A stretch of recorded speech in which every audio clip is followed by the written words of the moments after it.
일본 오즈 시에 비해 늦은 감은 있지만 최근 후손들이 강항을 알리기 위해 세워놓은 것이다. 여기서 가족들하고 같이 이 식량보다 싣고 여기 이순신 양을 휘하러 가다가 여기 바로 이 앞에 바로 저건에 바다 저쪽에 지방이 칠산 앞바다입니다. 저가. 근데 안개가 그날쟁이 그냥 다행히 많이 끼어가지고는 배가 오도 가도 못하고 있는 사이에 아침에 날이 새서 보니까 완전히 포위가 되어 있어요. 그래 바로 강한 선생이 거기에서 포로가 된 겁니다. 왜군의 배에 포위된 강항 일가족은 죽을 각오를 하고 모두 바닷물에 뛰어들었다. 하지만 수심이 얕아 왜군이 던진 갈고리에 걸려 건져 올려졌다. 그렇게 강항 일가족은 왜군에게 잡히고 만다.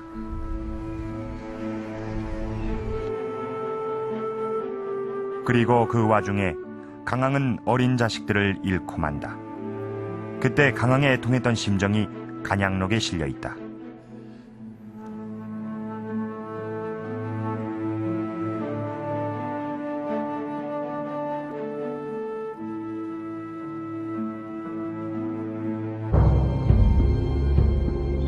그렇게 왜군에게 잡힌 강항 일가족은 왜군의 배에 실려 일본으로 끌려간다.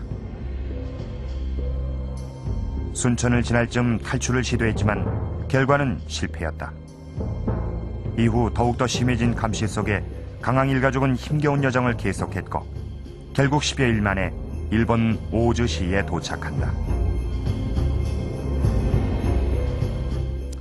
이미 400년 전의 전쟁이지만 당시 기록이나 그림을 통해서 얼마나 많은 사람들이 처참하게 목숨을 잃었는지 실감할 수 있습니다. 그런데 여기서 한 가지 의문이 생깁니다. 당시 일본인들은 부녀자나 어린아이를 가리지 않고 잔인하게 죽였습니다. 그런데 어째서 이 강항은 죽이지 않고 애써 일본까지 끌고 간 것일까요? 임진왜란을 일으킬 당시 이 일본은 전투부대 외에도 이 6개의 특수부대를 조선으로 보냅니다. 여기에 보면 도서부, 또 공예부, 포로부, 또 금속부, 보물부, 그리고 축부입니다. 이 도서부는 말 그대로 조선의 책을 약탈을 해갔고, 또 공예부는 도자기를, 또 금속부와 이 보물부는 목판 활자본을 비롯한 각종 보물을, 그리고 축부는 가축을 끌고 갔습니다. 그리고 포로부는 수많은 조선인들을 끌고 갔는데요. 현재 학계에서 추정하기로는 당시의 조선인 포로가 10만 명에 달했다고 합니다. 상당수가 도공이나 공예 기술자였지만 이 조선의 선진 기술을 약탈을 해간 것이죠. 또 농민은 노예로 삼기 위해서 끌고 갔습니다. 그리고 이 강항과 같은 지식인들도 일본의 포로로 끌려갔는데요.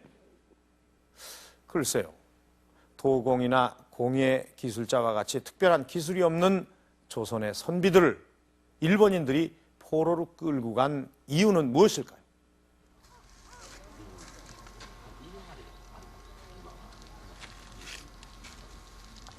일본이 조선 선비를 포로로 끌고 간 이유는 강항의 일본 생활상을 통해 추정해 볼 수 있다.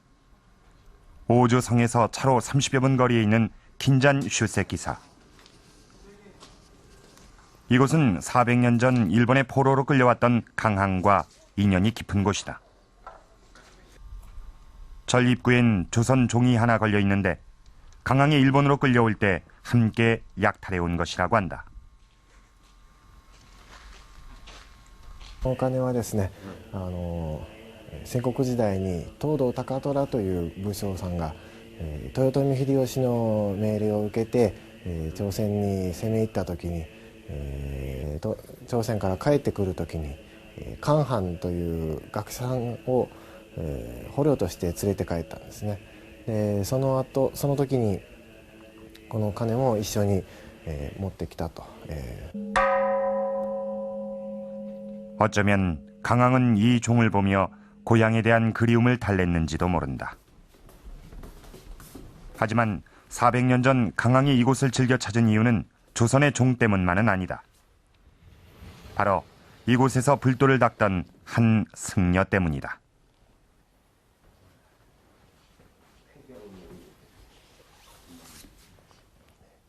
こちらが東山大御生会計僧正です。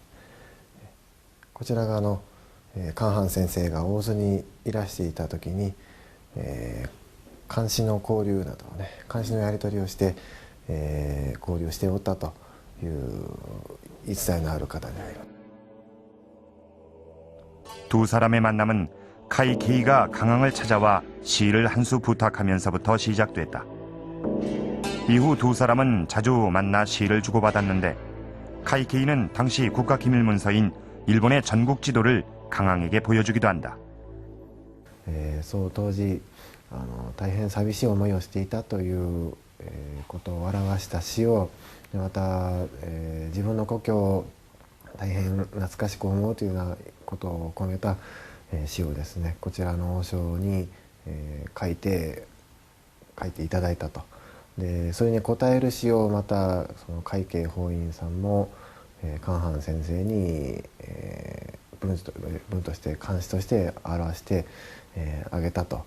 でそういったことが交流として他にもたくさんの、漢詩や何かいろんなものを渡し合ったりしたんじゃないかと思われますが 일본인 승려가 이렇게 강항과 친분을 쌓기 위해 애쓴 이유는 무엇일까? 그건 당시 일본의 상황과 밀접한 관련이 있다. 간양록에 의하면 당시 일본 사회는 무를 중시하는 분위기여서 칼로 싸운 흉터가 얼굴에 있으면 용기 있는 사람으로 존경받았다고 한다.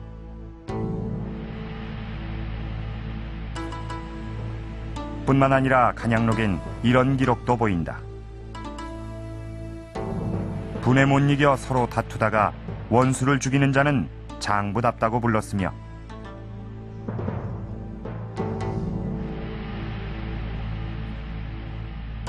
칼을 잘 쓰는 자의 자손들은 사람들로부터 존경을 받아 귀한 혼처를 얻었다.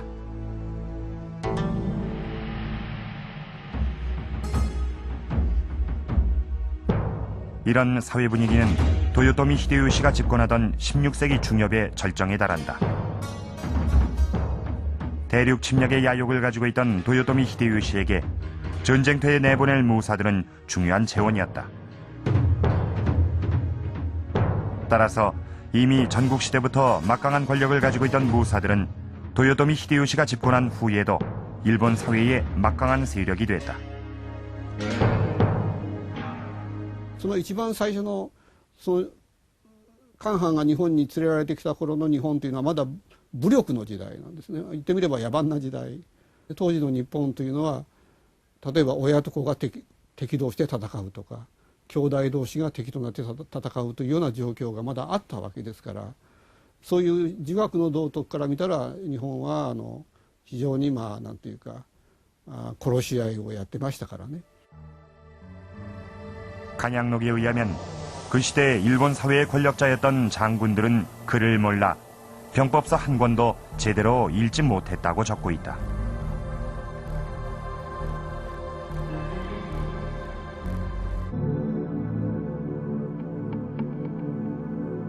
이러한 시대에 일본의 유일한 지식인은 승려였다.